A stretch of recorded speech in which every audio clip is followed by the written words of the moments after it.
Two sisters who stopped speaking. One small radio station their father left behind. One of them is about to sell it. So why is she now standing at the other one's door late at night, hoping she won't slam it shut? The movie begins with a shaky home video. A little girl named Frankie is blowing out birthday candles. Her family laughs and sings around her. Everyone looks so happy. Remember this little girl. Then the home video fades away. A warm voice fills the screen instead. It is a morning radio show called A Cup of Joe. The voice feels like an old friend. The host reads the West Texas weather. A chance of storms, then hot and sunny. It sounds like every small town in the world. Sleepy, slow, and a little lonely. She tells a silly story about a baby cow that wandered into a hardware store. The whole town laughs along. Therefore the place feels like one big front porch. But under the jokes, the host says something tender. She tells lonely people she is glad they are here. She says she hopes they feel less alone. Remember that voice. It matters more than it seems. We meet Jo, the woman behind that warm voice, but in person she is sharp and tired. She wakes a man in her bed and tells him to leave. She has a client coming by in 15 minutes. He thinks it is a code for something. It is not. Therefore she hurries him out the door with a flat little smile. She is not the cozy radio host here. He says he had a good time, he likes her energy, but she barely looks up. She just keeps nudging him along toward the door. He finally leaves. She closes the door behind him. There is no warmth in it. This is a woman who keeps everyone at arm's length. Soon we learn why Jo is in such a rush. A man drops off her little daughter, Millie. The girl is small and sweet and full of questions. Jo's whole face softens for her.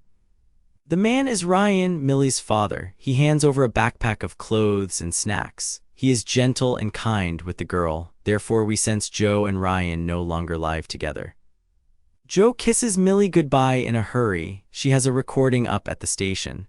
She apologizes for dropping the girl and running. She is always a little behind. So Ryan stays with Millie for the day. He asks the girl what she wants to do. She wants to color. He says of course they can color. Hold on to that small, simple word. We cut to Frankie, the younger sister, all grown up now. She is a photographer at a bright, sunny shoot. She moves with easy confidence behind the camera. She really seems to know who she is. Her client asks if Frankie can join a Caribbean trip. Frankie says she really wants to come. She thinks it would be so much fun, but money is tight and she hides it behind a smile. The client kindly offers to cover her whole trip. Frankie plays it cool and grateful. Underneath, you can feel her quietly hoping it all works out. She needs this trip and she needs the work. Money is clearly a worry for her. Back at the station, Jo records a folksy farming segment. An old farmer talks about corn and cotton and rain. He could ramble for hours. Therefore, her small world keeps spinning, steady and slow. The farmer is Bud, a gentle old man who clearly adores Jo. He praises her work and calls it perfect. Then he invites her and his wife over for supper soon. She keeps promising to come by. But Jo never quite makes it out there. She says there is just a lot going on. She is too busy always. That habit of staying away will quietly haunt this whole story. Then a pushy man arrives at the station. His name is Mike and he wants to buy the place. He keeps asking about paperwork that needs signing. He will not take a hint. Jo lies to him smoothly. She says her sister is out of the country, traveling, so the deal cannot move forward yet. She makes the sister sound like a real jet-setter. Mike does not believe a word of it. He says his clients are ready to make a move. Therefore, he promises to come back tomorrow and the day after that, again and again. Jo holds her ground. Her sister is simply not here, but you can feel the truth underneath her words. The sister is not traveling at all. She is just gone from Jo's life entirely. Soon Jo leaves a voicemail for that very sister. For the first time, we hear the name spoken with real weight. She says it has been a long time, but she really needs to talk about something. The sister finally comes to the station. It is Frankie, the girl from the birthday video. The two women stand across from each other like strangers who used to be family. The air is heavy. Frankie is cold and guarded. She asks why she was even called here. Jo gets straight to the point, no small talk. She has decided to sell their father's station. Jo lays out the choice plainly. Frankie can keep the station for herself, or they can sell it, split the money, and go right back to acting like they do not even know each other. The words land like a slap. Frankie snaps that Joe always plays the victim, therefore old wounds tear open in seconds. These two clearly carry years of hurt between them. Frankie signs the papers fast and turns to leave, but out in the lot she lingers by her car. She does not get in. Some part of her is not ready to walk away yet. Joe notices she is still standing there. She softens and offers her something to drink, coffee or water, anything. It is a small olive branch, awkward but real. Joe says she is sorry. She gently asks Frankie to come back inside for a drink, so Frankie turns around and follows her in, and the thick ice between these two sisters finally starts to crack, just a little. Over bad station coffee, they talk about their father. Joe remembers how he bragged about drinking only black coffee. Then she caught him secretly dumping half a bag of sugar in his mug. They both smile at that. Frankie admits she was rarely here as a kid, but she remembers Joe back in the booth. She remembers Joe always wanted her own late-night show, even back then. The show even had a name, Frankie After Dark. Joe wanted to play indie music, read horoscopes, and give love advice in a smooth radio voice. Remember that little dream, it comes back. But their father was strict about what went on air. Once when he was sick, Joe played a song he hated. Therefore he called her from the hospital just to tell her to turn it off. That was their dad.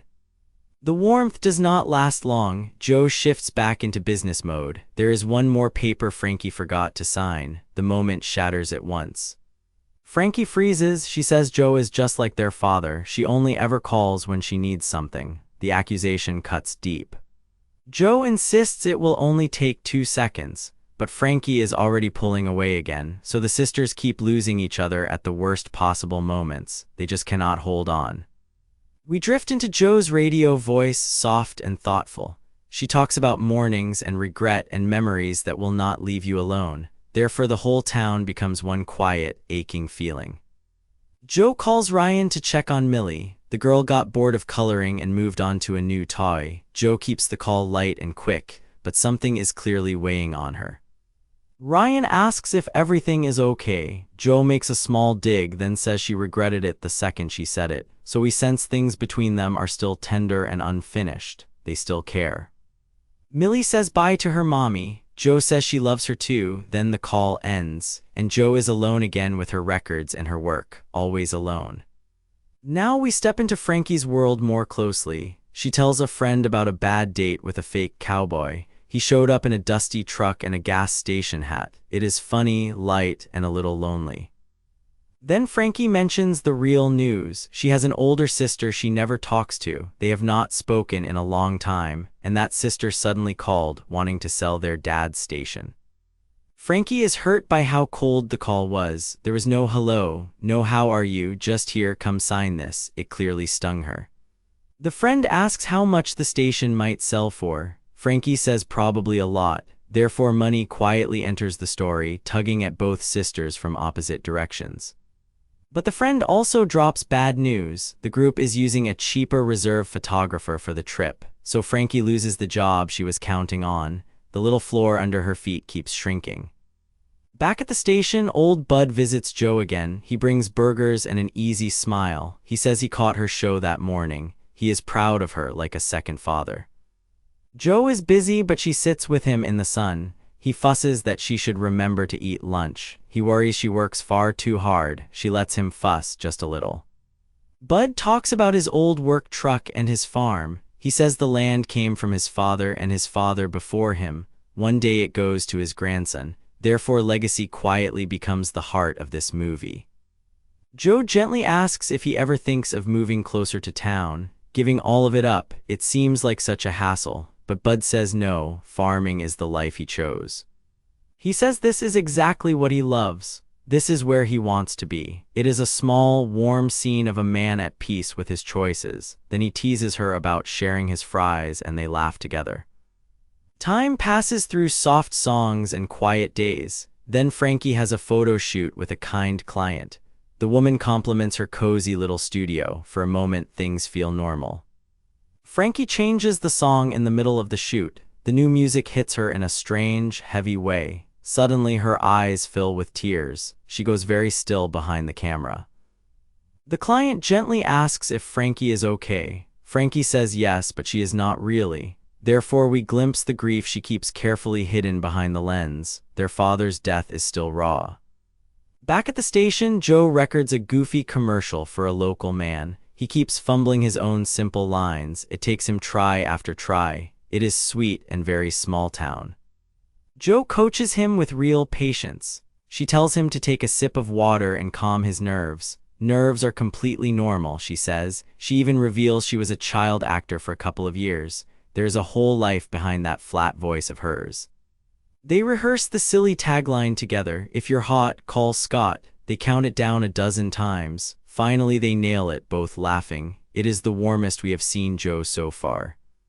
Then Joe asks if he actually fixes air conditioners. He says no, not at all. It is a tiny, perfect joke about this funny little town. Hold on to that silly commercial too.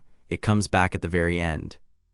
Later, Frankie shows up at Joe's place unannounced. Joe is startled but lets her in. She says she scared her, so the sisters are slowly, carefully circling closer to each other.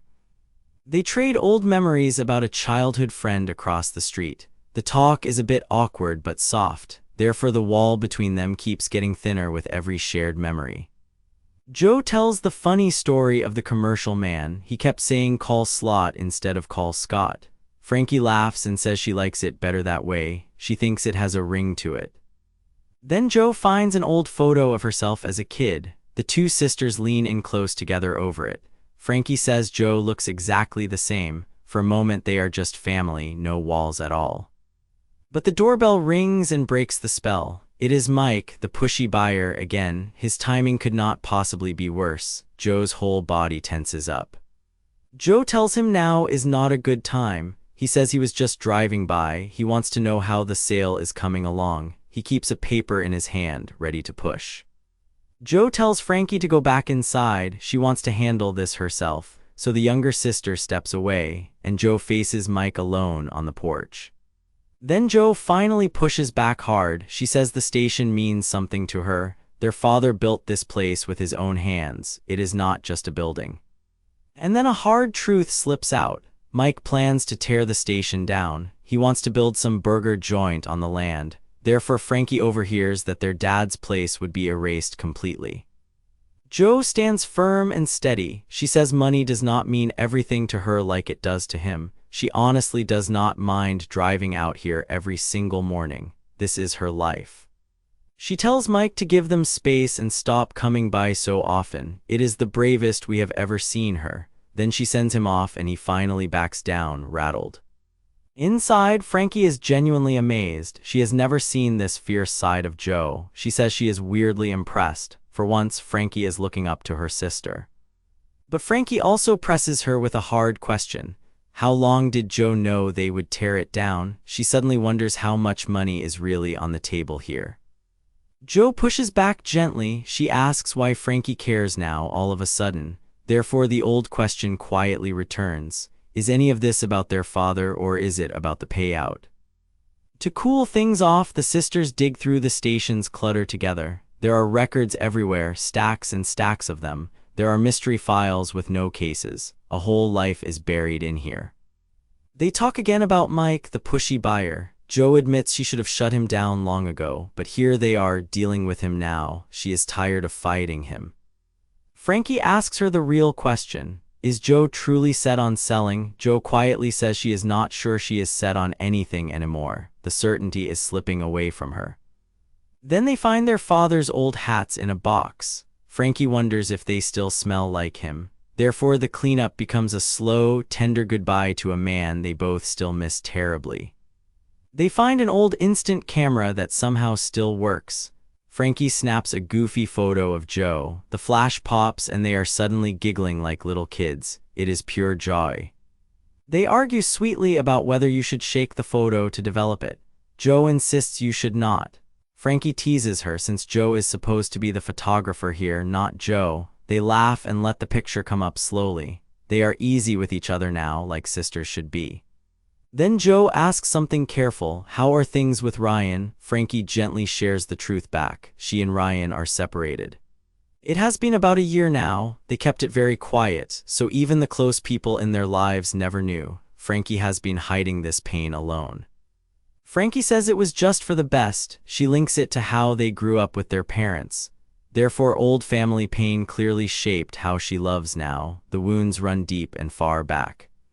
Joe asks what Frankie remembers of their mom and dad. Frankie says she mostly remembers the feeling of arguments and hiding in her room a lot. She did not want to be out there with them. Joe offers Frankie some of the old records to keep. Frankie used to listen to records, after all. She is touched by it and calls it so sweet. It is a small, real gift between them. The two sisters keep finding new ways to reach each other. Then Frankie asks the question she has held for years. After the divorce, why did Joe stop talking to their mom? She asks her not to get weird about it. The room goes very quiet. Joe explains it softly. She just never clicked with their mom. It was the same way Frankie never clicked with their dad. Neither sister felt fully seen by either parent. Joe says she was the only one who kept reaching out for years and years and years. Then she simply got tired of it, but the hurt clearly never left her, not even now. She called their mom recently to check on her. Their mom said she was doing better, then asked nothing back. Not a single question about Joe. Therefore, we feel exactly where Joe's loneliness was born. Joe says that is why she tries so hard with her own daughter. She grew up feeling like she lived with a stranger. Her mom was never really around, so she will never let Millie feel that way. Frankie asks how Millie is doing. Joe says she is happy and so good. Then Frankie realizes something sad. She has not seen the girl since she was 2 years old. Millie is 6 now. Frankie feels like the worst aunt ever. Therefore, the lost years between these sisters suddenly have a small, real face. All that distance cost them a child's whole childhood. Then Joe finds a treasure in the stacks. It is an old recording of Frankie as a little girl calling into the show. They press play together, hearts pounding. They have no idea what is on it. Their father's warm voice fills the room. He is on the air, inviting the whole town to a festival. He sounds cheesy and sweet and completely alive. Hearing him again is almost too much. Then little Frankie's tiny voice comes through. She asks her dad when he gets off work. She just wants to go to the park with him. It is heartbreakingly innocent. And then their father says it on the air. That was my sweet Frankie, my little girl. He tells the whole town that maybe someday she will be on the air, just like her old dad. Frankie completely breaks. She says she never knew he even saw her. She wanted to be a part of his world so badly, and she thought he never noticed. This is the wound at the center of her entire life. Joe holds her steady. She says their father absolutely did see her, and none of this is Frankie's fault. He was the adult. He was the one who should have reached out, and he didn't. Then Joe has a bright, sudden idea. Why not right now? They are sitting here in their father's station this very night. The board still works. Joe says they can do whatever they want. The place is theirs. Therefore, she hands Frankie her old childhood dream. Frankie After Dark, the late-night show tonight for real. Joe shows her the ropes at the board. Frankie sits down, nervous and glowing all at once. She does not even know what to say. Joe tells her to just say anything. Then Frankie leans into the mic. She tells listeners she is Frankie, the same girl who used to bug her dad on the air long ago. She invites people to call in for songs and a little love advice.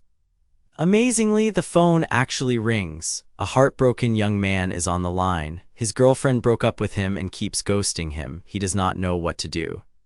Frankie gives him cheeky, honest advice. Keep calling her, she says, and let her see how much you want her. Worst case, your heart is already broken anyway, so there is really nothing left to lose. Another caller comes through after him. The sisters are running a real radio show now, laughing between songs. Therefore, their father's dead station feels alive again for one perfect, glowing night. Frankie even handles a grumpy caller with sharp humor. She tells the woman she can simply turn the radio off or learn to enjoy their good music. It is bold, funny, and gloriously free. Late at night, the sisters sit together in the quiet booth. Frankie says it feels strange being in here. She always thought the place would feel haunted, but it doesn't, not in a scary way. Joe asks what she remembers most about their father. Frankie says his eyes. They were kind. She tells Joe they were kind, a lot like hers too. Then they remember he always smelled like peppermint. Both of them say they will miss that smell so much. Therefore grief and love sit side by side at last, finally shared out loud between them. Morning comes and we learn Frankie slept over. The sisters tease each other about snoring and watery coffee. They bicker like they must have as little kids. It is comfortable now, finally.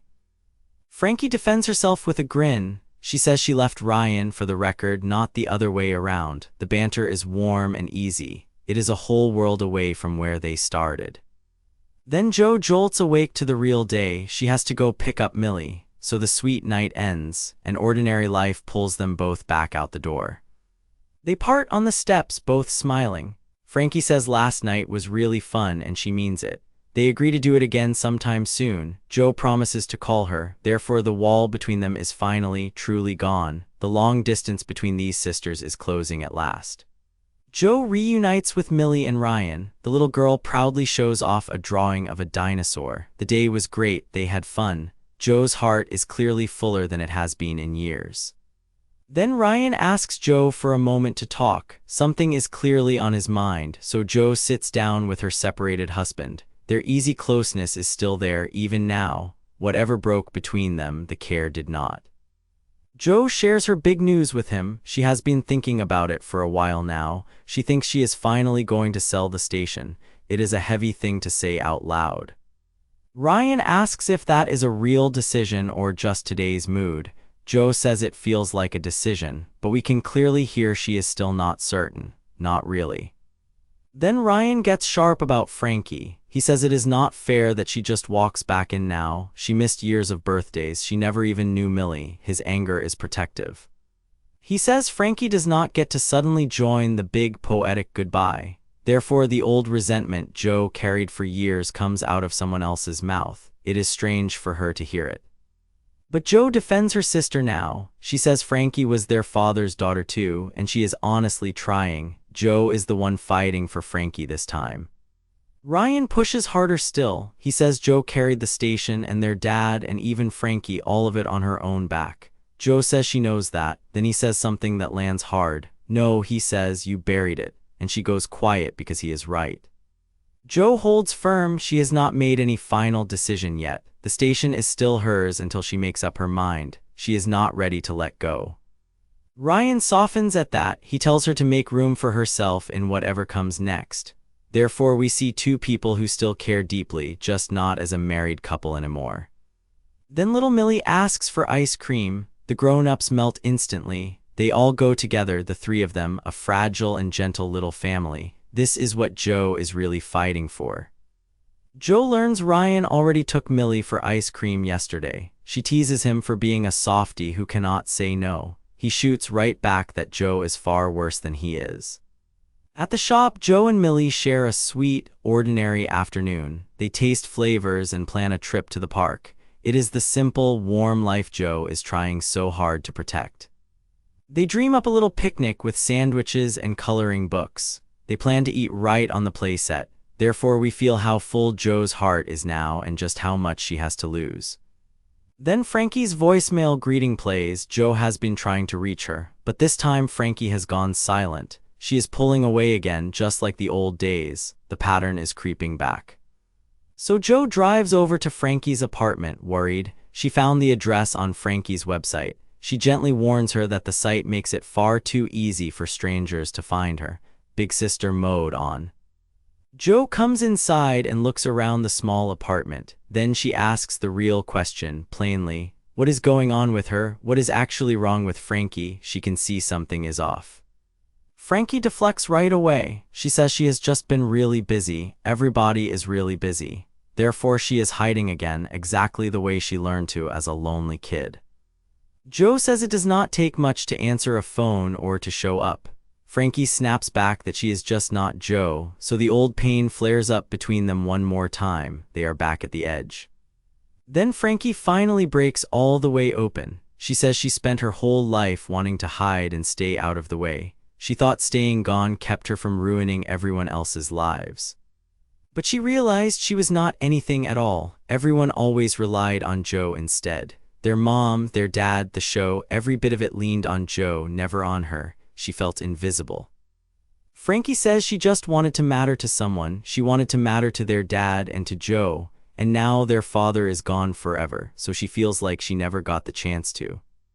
Joe steps close and tells her the truth. She looks her right in the eyes. She says you mattered to him, and she can guarantee Frankie matters to her right now. Joe says she drove all the way over here just to try, at least.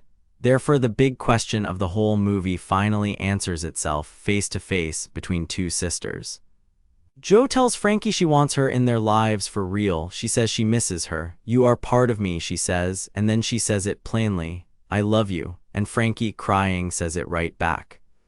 The moment turns sweet and a little embarrassed. Frankie admits she was not even sure Joe would open the door for her. The deep fear of being rejected ran through both of these women. Joe confesses she hired a neighbor to watch Millie just so she could drive over and talk. She only meant to be gone 5 minutes, so we see just how hard she fought to reach her little sister. Joe asks her for one simple favor. Next time, just pick up the stupid phone so she does not have to break the door down. Frankie smiles and says she will try. She asks Joe to tell little Millie she said hi. Then Joe heads home to her daughter, lighter than she has felt in years. Now Joe's gentle radio voice returns one last time. She talks about waiting for someone to tell you when to let go or move on or stay. Therefore, the morning show becomes the quiet narrator of the whole story. But the truth, she says, is that voice never really comes, and if it ever does, it sounds a lot like your own. This is the hard lesson both sisters finally had to learn for themselves. Maybe letting go is not about walking away at all, she says. Maybe it is about carrying it differently. We spend so much time trying to outrun the past, trying to fix what we never said. Then comes the very heart of the film. Legacy is not something we leave behind. It is something we live inside, passed back and forth like stories or like the keys to the front door. We return to the two sisters in the booth. Joe asks if Frankie is ready. Frankie says she thinks so. Joe says not every ending feels like the end, but this one feels like a start. They pull each other into a long hug. We're doing it, they say, half laughing and half crying. Therefore, the choice is finally made together, not in grief this time, but in love. And then we see what they chose together. They are not selling the station at all. They are running it. The sisters are recording a brand new show, side by side in their father's old chairs. The place their dad built is alive again, and it belongs to both of them now. Frankie teases Joe about a bathtub in the studio. They keep cracking each other up between takes. The cold strangers from the very first scene are now a real team, a real family again. The last thing we hear is a goofy commercial. It is the air conditioning man back again with that line from before. If you're hot, call Scott. The little town keeps spinning. He fumbles the countdown one more time, laughing. So the movie ends exactly where it lives, in the warm, silly, beating heart of one small-town radio station. Two sisters who lost each other found their way back home, not through some big dramatic moment, just by showing up, picking up the phone, and choosing to start again.